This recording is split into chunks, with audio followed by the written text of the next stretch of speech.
যে ব্যক্তি ফজরের নামাজ লাগাতার পড়তে থাকবে আল্লাহ তাআলা তার চেহারায় এমন একটা নূরের মায়া দান করবেন, শত্রু পর্যন্ত তার চেহারা দেখলে মায়া করতে বাধ্য হয়ে যাবে। সুবহানাল্লাহ। 5 ওয়াক্ত নামাজের প্রথম ওয়াক্তর নাম এই তো মাশাআল্লাহ, আরেকটু জোরে বলেন কি? তারপরেরটা, তারপরেরটা, তারপরেরটা, তারপরেরটা এশারের পরে ফজর, এশারের পরে ফজর, 5টা ওয়াক্ত। এবার বলেন ডেইলি সারা দিনে রাতে মিলে কয় ঘন্টা? 24 ঘন্টা। কয় ঘন্টা ভাইয়া? 24 ঘন্টা। এবার আমি আপনাদেরকে বলছি, আপনারা মিলাবেন, তর্ক বিতর্ক নাম ইসলাম নয়, মোহাব্বতের নাম ইসলাম। ফজরের নামাজটা আপনি পড়লেন, জোহর পড়লেন, আসর পড়লেন, মাগরিব পড়লেন, এশা পড়লেন। বুঝার জন্য শুক্রবারটাকে একটু বাছাই করে নিচ্ছি। শুক্রবারে জুমার নামাজ এখানে আদায় করার পরে ঘরের মধ্যে গিয়ে খাওয়া দাওয়া করে একটু বসতে না বসতে আবার আসরের আজান। শুনছেন নাকি শুনেন নাই? তার মানে আমাদের হায়াত তাড়াতাড়ি শেষ হয়ে যাচ্ছে, কারণ যে জুমা আজকে কাটিয়েছি সেটা আর কিয়ামত পর্যন্ত পাওয়ার কোনো সুযোগ নাই রে ভাই, নাই। ওই জুমা আর জীবনেও পাবো না। আজকের জুমা যারা মিস করেছেন আফসোস করেন নিজের উপরে, আজকের আসর যারা মিস করেছেন আফসোস করেন নিজের উপরে। হায়াত চলে যাবে, এই মসজিদ থেকে যাবে, হায়াত চলে যাবে, সব থেকে যাবে। আমাকে সবকিছু ছেড়ে কবরে চলে যেতে হবে।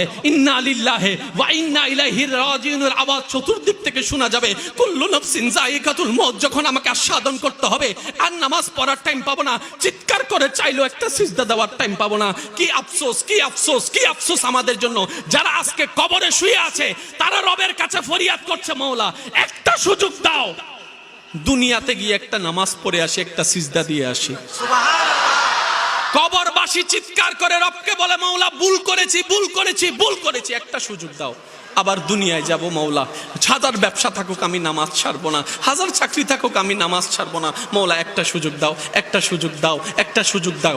মাটির নিচে যারা আছে তারা বলছে, আর মাটির উপর যারা আছে তারা বলছে, ভাই নামাজ তো পড়তে আয়। একজনে বলে যে কিভাবে আসবো, আমার প্যান্ট তো ঠিক নাই, আমার প্যান্টও ঠিক নাই, আমার শরীর তো পাক নাই, আমার কাপড় তো পাক নাই। আরেকজনে বলে আমি যদি নামাজে যাই দোকানটা এখন বন্ধ করে লসের টাকাটা কি তোর বাপে আমাকে আইনা দিবে। আরেকজনে বলে যে আমি যদি এখন নামাজের মধ্যে চলে যাই চাকরির তো 12টা বেজে যাবে। মাটির নিচে ওয়ালারা বলে যে সুযোগ দাও, একটা সিজদা দিব। আর মাটির উপরে যারা আছে তারা হাজার বার মুয়াজ্জিন ডাক দেয়, হাইয়া আলাস সালাহ, হাইয়া আলাল ফালাহ, কোনো খবর নাই। আফসোস আমাদের জন্য। আওয়াজ দিয়ে বলেন ঠিক কিনা? আফসোস আমাদের জন্য। এবার ইমানদার ভাইরা একটু খেয়াল করবেন, পিলার হচ্ছে নামাজ, পিলার হচ্ছে নামাজ। এবার যে চাই, আমি কাউকে নামাজ পড়তে বলবো না, এবার যে চাই তার ঘরের ছাদ ঠিক থাকুক সে নামাজ পড়বে। আমি কিন্তু কাউকে পড়তে বলছি না, যে চাই তার ঘরের ছাদ ঠিক থাকুক সে যেন নামাজ না ছাড়ে। কারণ আপনার কাজ এখানে দুনিয়াতে নামাজকে ধরে রাখা, নামাজ আপনাকে ধরে রাখবে। সুবহানাল্লাহ। সুন্দর হওয়ার জন্য ইচ্ছা আছে না নাই? আছে। আমার কথা গ্রহণ করতে হবে না, আপনি আপনার জ্ঞান দিয়ে অ্যানালাইসিস করেন, মিল পাইলে নিয়েন, না হয় বাদ দিয়েন। এতক্ষণ বলছে সাদা হলে চলবে, এখন বলছে সাদা হলে চলবে না, একটু মায়া লাগবে, চোখগুলা একটু টানা টানা হইতে হবে, হাসিটা এমন হাসতে হবে যেন ফুল জর্জর জর্জর জর্জর করে পড়ে, কথাগুলো এমন আদব এবং মিষ্টি থাকতে হবে যেন শুনলেই শুনতে ইচ্ছা করে, শুনতে ইচ্ছা করে। চুলগুলো এমন থাকতে হবে যেন আমার বউকে আমি হাত বুলাই দিলে নিজের মনটা একটু শান্তি হয়ে যায়।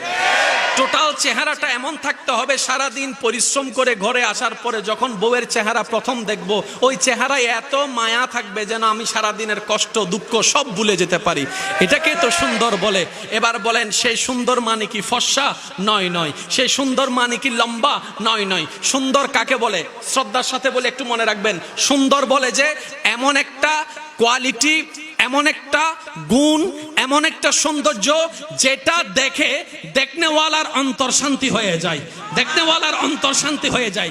যেটা দেখার পরে দেখনেওয়ালার অন্তরে মায়া জন্মাবে, যেটা দেখার পরে দেখনেওয়ালার অন্তরে শ্রদ্ধা জন্মাবে, যেটা দেখার পরে দেখনেওয়ালার অন্তরের মধ্যে একটু ভালোবাসা জন্মাবে, একটু মমতার জন্মাবে, একটু মায়া জন্মাবে। আর এটা ফর্সা দিয়ে হয় না। আমাদের চট্টগ্রামের ভাষায় একটা কথা আছে, দাইরে মারি ফেলি, দাইরে মারি ফেলি। হয় না? না হয় না, ঠিক না বেঠে? দাইরে মাইরে ফেলছে মানে কি?